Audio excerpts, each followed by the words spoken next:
Hi guys, আসসালামু আলাইকুম। চলে আসলাম আরেকটি নতুন ভিডিও নিয়ে। আসলে বিকেলবেলা ঘুরতে কার না ভালো লাগে। আমরা তাই বিকেলবেলা ঘুরতে বেরিয়ে পড়লাম, আমি এবং সোহেল। আমার সাথে রয়েছে সোহেল।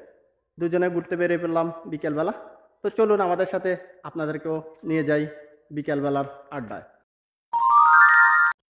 আমাদের আজকের ভ্রমণটি শেষ গন্তব্য কোথায় দেখতে আমাদের সাথেই থাকুন। আমরা প্রথমে একটি ব্রিজে উঠে গেলাম। ব্রিজটি দুটি উপজেলাকে একসাথ করেছে, চৌদ্দগ্রাম এবং নাঙ্গলকোট উপজেলাকে একসাথ করেছে। আমাদের সাথে দেখা হয়ে গেল আমাদের প্রিয় দুটি ভাইয়ের। আমি না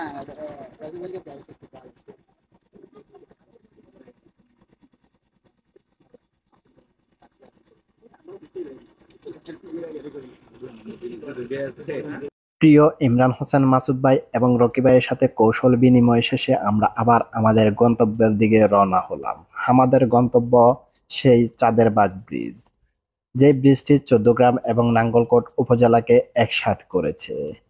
যাই হোক, আমরা চলে গেলাম আমার সেই চাঁদের বাগ ব্রিজেই।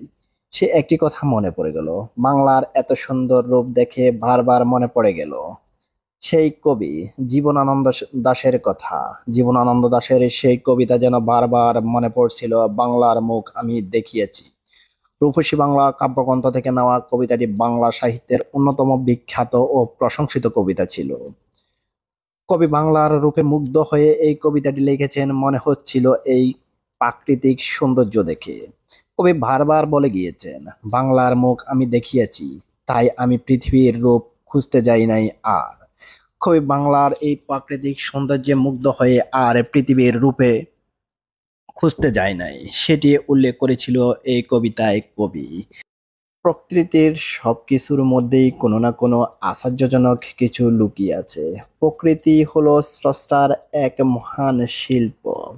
স্রষ্টার এই মহান শিল্প দেখতে আমরা প্রতিদিন বিকেলেই কোথাও না কোথাও ভ্রমণ করে থাকি। আমাদের আজকের ভ্রমণটি ছিল সেই চাঁদের বাগ ব্রিজ।